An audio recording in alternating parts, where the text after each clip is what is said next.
बिहार, जहां चुनाव के बाद सरकार तो बदल जाती है, लेकिन आम लोगों की जिंदगी नहीं।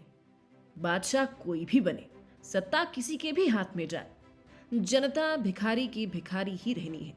पटना के रेलवे स्टेशन पर हर ट्रेन से लोग सिर्फ सफर नहीं करते, वो अपनी उम्मीदें लेकर दूसरे राज्य निकल जाते हैं। किसी के हाथ में डिग्री होती है, किसी के हाथ में ठेला, पर दोनों की मंजिल एक, बिहार से बाहर। लेकिन सवाल यह है, कौन सी सरकार, कौन सा नेता, कौन सा घोषणा पत्र इस पलायन की कहानी बदलेगा?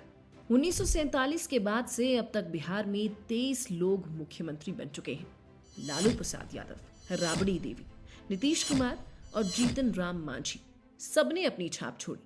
लेकिन बिहार का सोशल और इकोनॉमिक ग्राफ आज भी वही है। 1990 में जब लालू यादव आए, उनका नारा था सामाजिक न्याय। लोगों ने सोचा अब बदलाव आएगा, लेकिन 15 साल बाद बिहार जातीय राजनीति और अपराध के चक्रव्यूह में फंस गया। इस दौरान जाति के नाम पर इतने नरसंहार हुए कि रातों रात गांव शमशान बन गए। लक्ष्मणपुर बाथे, बथानी टोला, सेनारी, ये गांव उस समय को शायद ही कभी भूल पाए। फिर आए नीतीश कुमार, जिन्होंने सुशासन का नारा लगाया। 2005 के बाद सड़क और बिजली में सुधार हुआ, ये सच है, पर आज भी बिहार का औद्योगिक आधार लगभग शून्य है। और आंकड़े बताते हैं कि बिहार देश में सबसे अधिक पलायन करने वाला राज्य बन चुका है। बिहार की 20% आबादी हर साल पलायन कर रही है, यानी बिहार से हर साल लगभग 2 करोड़ से ज्यादा लोग काम की तलाश में दूसरे राज्य में जाते हैं। बीजेपी ने 2020 में 2 सालों में 15 मिल्क प्रोसेसिंग इंडस्ट्री बनाने का ऐलान किया था। ये 2 साल में तो नहीं हो पाया, लेकिन चुनाव से ठीक पहले बिहार कैबिनेट ने 5 नए डेयरी प्लांट की स्थापना की मंजूरी दी है। बीजेपी ने 5 साल में बिहार को नेक्स्ट जनरेशन आईटी हब के रूप में विकसित कर 5 लाख रोजगार का वादा किया था। हालांकि ये वादा भी पूरा नहीं हो पाया। 2024 तक जिस दरभंगा एम्स को शुरू करने का वादा किया गया था, उसका पिछले साल 2024 में शिलान्यास हुआ है। हर 5 साल में घोषणा पत्र नए रंग में छपता है, लेकिन अंदर वही पुराना तोहफा रहता है, आशा। ये करेंगे, वो करेंगे, और फिर निराशा। वो वादे अधूरे ही रह जाते हैं। 2025 में एनडीए यानी जेडीयू, बीजेपी, एलजेपी एक साथ मैदान में है। इनका मैनिफेस्टो संकल्प पत्र 2025।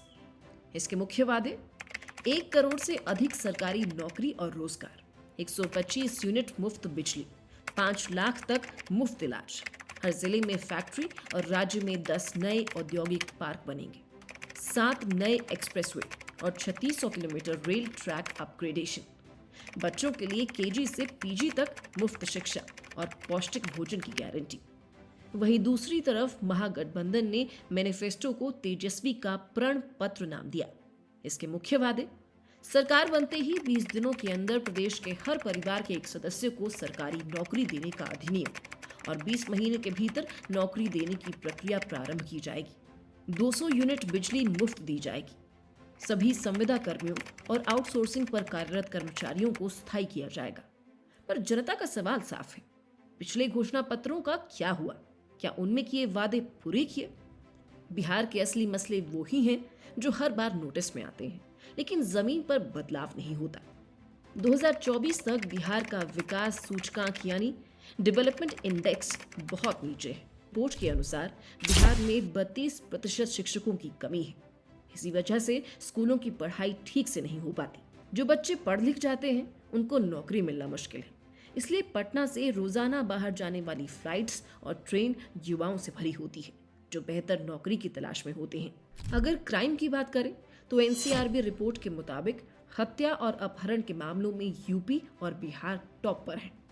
इन्वेस्टर्स यानी बड़ी कंपनियां सेफ्टी और करप्शन की वजह से यहां निवेश करने से डरती हैं, और जब इन्वेस्टमेंट नहीं होगा तो इंडस्ट्रीज नहीं होंगी, और इस वजह से बहुत से युवाओं को काम के लिए बाहर जाना पड़ता है। बिहार की राजनीति अभी भी जाति पर होती है, कहीं यादव बनाम कुर्मी तो कहीं भूमिहार बनाम दलित। हर नुक्कड़ पर यही चर्चा होती है, पर जब वोट जाति के नाम पर पड़ता है तब विकास पिछली सीट पर चला जाता है। साल 2025 में बिहार में 1 करोड़ 77 लाख से अधिक युवा वोटर हैं। ये पीढ़ी जाति नहीं, करियर की बात करती है। सोशल मीडिया ने नई सोच पैदा की है, पर ग्रामीण इलाकों में पुरानी वोट परंपरा अभी भी मजबूत है, यानी जाति को आधार मानकर वोट देना। बदलाव संभव है, लेकिन भीतर से। जब वोट जाति नहीं बल्कि काम करने पर पड़ेगा, तभी बिहार की तस्वीर बदलेगी। नेताओं को समझना होगा कि मैनिफेस्टो केवल पोस्टर नहीं, एक वादा है जिसे समय पर पूरा भी करना होता है। बिहार के पास सब कुछ है, उपजाऊ जमीन, इतिहास और ऊर्जा से भरा यूथ। अगर इसे सही नीति और सही नीयत मिले तो पलायन एक दिन खत्म भी हो सकता है। सवाल सीधा है, क्या बिहार का भविष्य केवल घोषणा पत्र में रहेगा या हकीकत में भी होगा? सरकारें आती जाती रहेंगी, पर जब तक लोगों की सोच और सिस्टम नहीं बदलेगा, हालात भी नहीं बदलेंगे। बिहार सिर्फ एक राज्य नहीं, ये देश का दिल है। अगर यहाँ बदलाव आ गया तो पूरा भारत बदल सकता है।